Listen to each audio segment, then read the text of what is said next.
Neurvalette and Lady Farina, they seem to have gotten into a dispute. Please go see for yourself.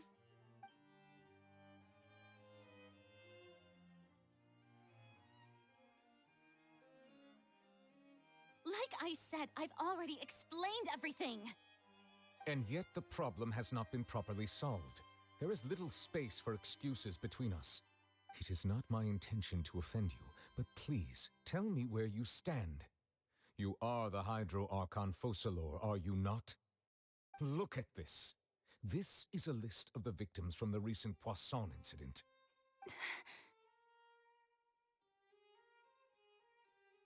You mean... they're all... We did not arrive in time to avert this disaster, and I will not have it happen again. I will say this once more. You must tell me everything you know. Yesterday, I found 3 stone slates in some ancient ruins near Poisson. Do you know anything about those? Seriously? You're questioning me like this is a court case now. I don't know anything about that. But you found them in some ancient ruins, you say? That's correct, which is why I came to ask you some questions. There should have been 4 slates, but one of them was missing. The other 3 feature different images that seem to correlate to the prophecy. The prophecy? The second of these slates depicts the previous Hydro Archon Egeria kneeling before a floating island in the sky, as if confessing something. Do you know nothing of this either? I don't. I've never seen such slates. I'll ask you again. Do you really have no information regarding the previous Archon? My deciphering of the slates indicates that the Hydro Archon Egeria once had to confess to or apologize for a certain sin. If anyone would know about it, it should be you. All gods don't have the same secrets, you know. She was herself and I'm me. Is it really so strange that I know nothing?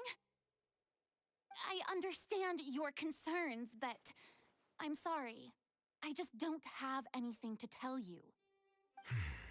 Forgive me for saying this now, Lady Farina, but I have long known of your various secret investigations into certain matters. There are several indications that you have been investigating the prophecy on the sly. This is not strange in itself, considering that you are the Hydro Archon. But it is strange that you should also claim to not know any of Egeria's secrets, as well as do nothing following your inquiries. You have never been as superficial as you have presented yourself to be, nor are you a fool. And yet, your behavior is very inconsistent.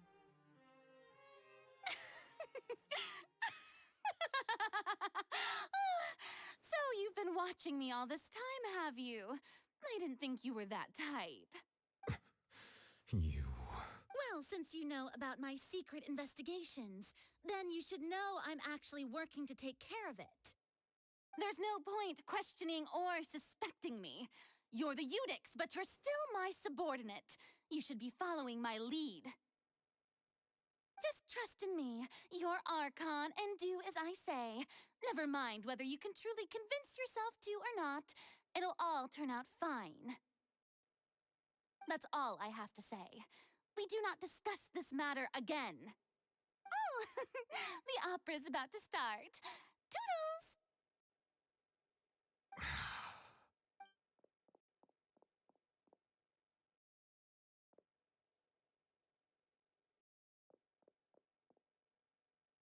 Did Farina not notice us standing by the door?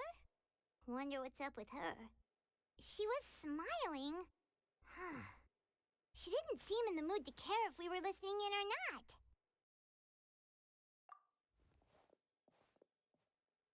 I assume you've been outside for a while now? Oh, you noticed. Seems Farina didn't even realize we were here.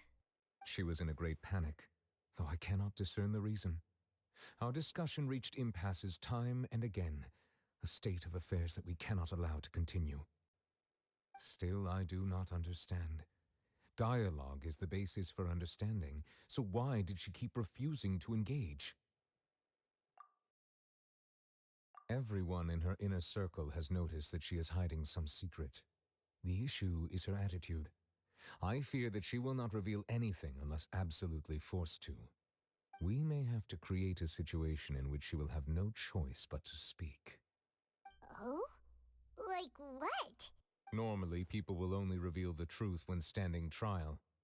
Perhaps we must have the Hydro Archon experience just such a scenario. But Farina's seen so many trials, and she's really good at dodging questions. How do we make sure that she won't just slip away at the first chance she gets? We will need to consider this thoroughly, join forces with various parties, and then do what we can. If at all possible, I would prefer to recuse myself from this affair, but we must prevent the prophecy from coming to pass. This may be cruel to her, but all Fontaine is in crisis. The information a god possesses is too precious, and so we must take a chance on this. But who will lend us their aid to do such a thing?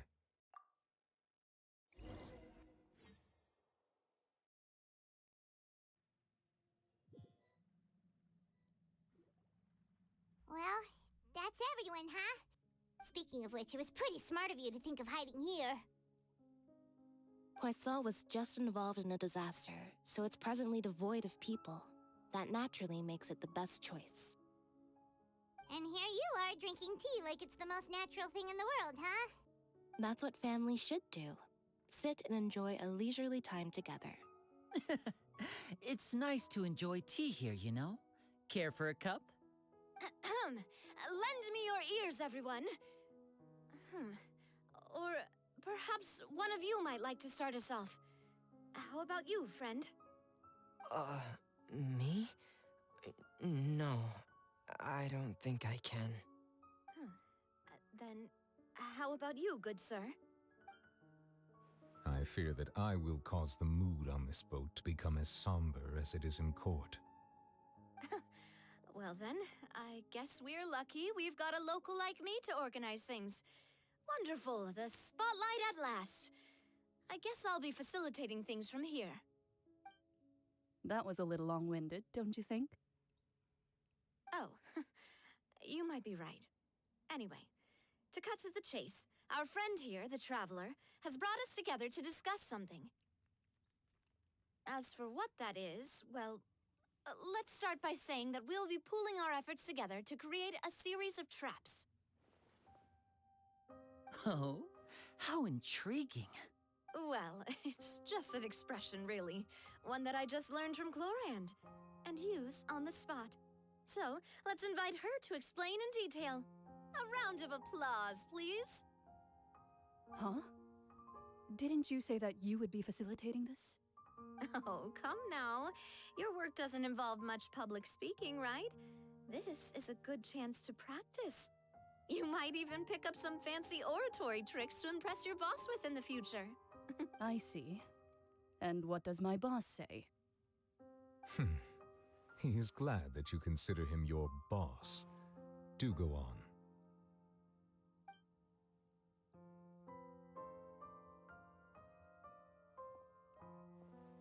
In that case, do any of you have experience hunting? Not that I recall. Fremine and I once used a wooden stick in a basket to catch wild rabbits when we were younger. As for Lynette, oh, right. You were sick that day, weren't you? I've also gone diving to catch some fish before. Does that count? I'm afraid not. You may or may not have heard, but Fontaine once played host to a group known as the Marechaussee Hunters. Though that was their name, they did not hunt animals, but rather various monsters left behind by the ancient dynasty of King Remus. Today, Fontaine's monster population has already thinned greatly, so the hunters have blended back into society, taking up arms in other lines of work. They even left a unique methodology of hunting in their wake. A trap comprises of the following components: bait, a trigger, and a containment device. Sometimes a lethal implement will also be necessary to deal with the prey. So, if we were to build a trap together, right now, what would you choose to build it with? For me, I would prefer something basket-shaped. Pigeons and rabbits will see the bait and naturally enter the snare. Our line of work requires a deft hand, and we're some of the best in the industry, so you can count on our techniques. You used some of those techniques while moving the people of Poisson, didn't you? My subordinates mentioned that you even performed some magic for the bawling children. Yes, and I even managed to gather some intelligence in the meantime. I'm quite the multitasker if I do say so myself. I'm afraid I can't claim that as my strong suit. I prefer more stable methods, like placing bait in the water and waiting for the fish to come within reach. That's the kind of method I would count on. Calm and steady. Exactly the kind of person who would catch loads of fish. And I can be their assistant. With discretion, I'm sure. I'd probably use some sort of mechanical animal. Papa once bought me some small clockwork squirrels, mice, and such. When placed in the forest, they can attract others of their kind. I remember that you liked those too, didn't you? I did. And that would be a good way to go about it. If they're realistic enough, animals of the same kind will follow them all the way to the trap. What about you, Monsieur Neuvillette? I fear I do not have any related experience. That makes sense. You usually solve problems directly, without the use of any such tricks. But I do have one more question for you, Monsieur. If we were to create a trap now, how would you design it? I would like for it to be effective, but bring no harm to the prey. A more gentle trap would be ideal. Kind as always. However, our intention doesn't necessarily change the containment device and the type of implement we need. If we wanted to kill the prey in one strike, we would need a powerful implement. However, that also goes for prey that must be captured and safely contained. Wait, why's that? Only a hunter who's a true expert at subduing their prey can snare it without harming it. The line that divides life and death is often exceedingly thin. So are we going hunting together? Huh. We hadn't thought of seeing ourselves as hunters. It kinda works, but maybe it's still not the best metaphor. If our means of capturing and dealing with our prey is to put them on trial, then the hunting metaphor is actually quite accurate. But we shall require much more courage than any hunter to judge a god, a being whose seat is an exalted throne. Oh, so that's what's going on.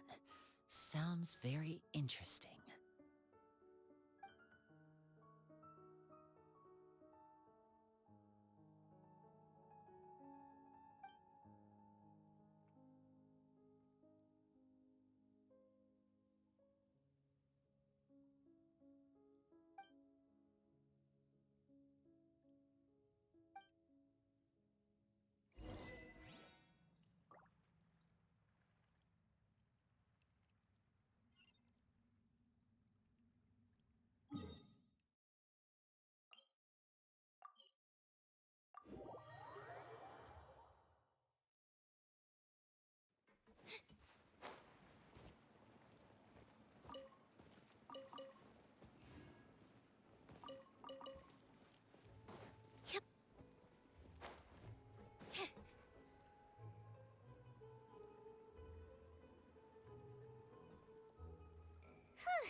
It's been a tough few days, hasn't it?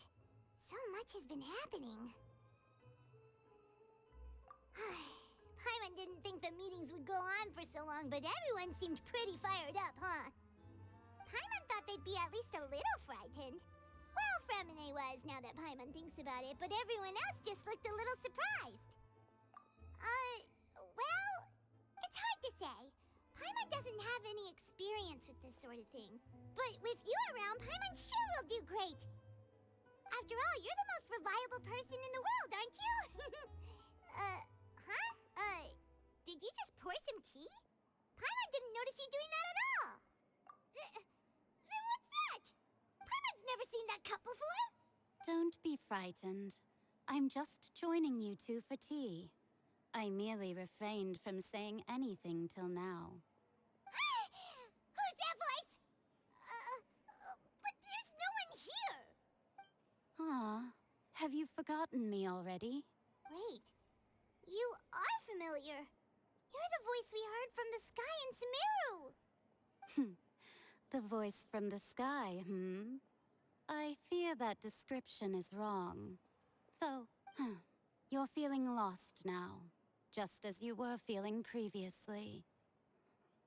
I sensed that confusion and thus came to you. Guiding people is an irresistible hobby of mine, after all. Consider me a passerby, just accepting a commission from my friend's disciple on a whim.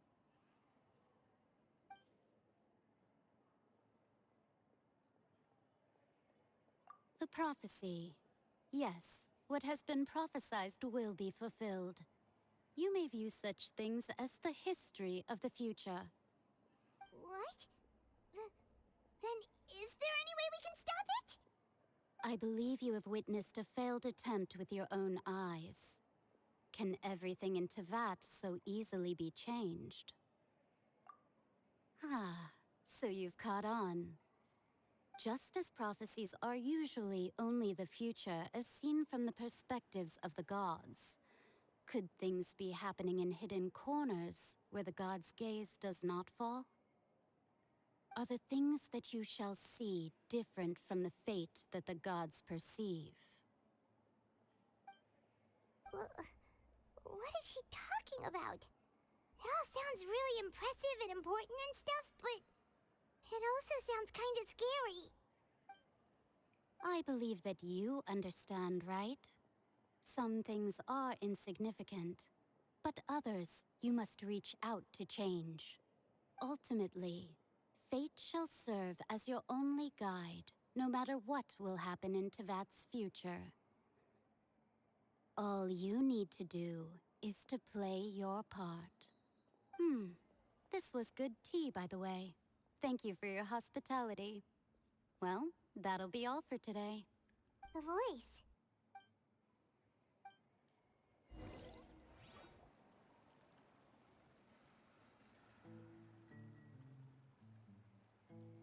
What?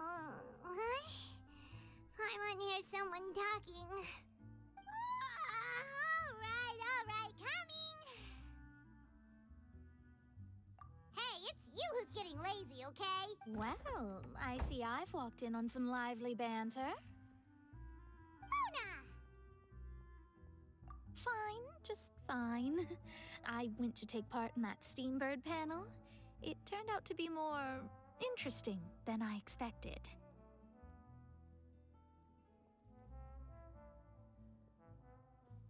Not all Fontanians are pessimistic about this. One journalist mentioned that sitting around and waiting for the end to come would be wrong, and that they should make their own rescue preparations. I agreed, so we had a brief chat with her. Did she have pink hair by any chance? Why, yes! It was Charlotte. You remember her, right? That daredevil journalist? I'm in full support of her view. Prophecies are very important, but how can people allow their lives to be commandeered by just a few words?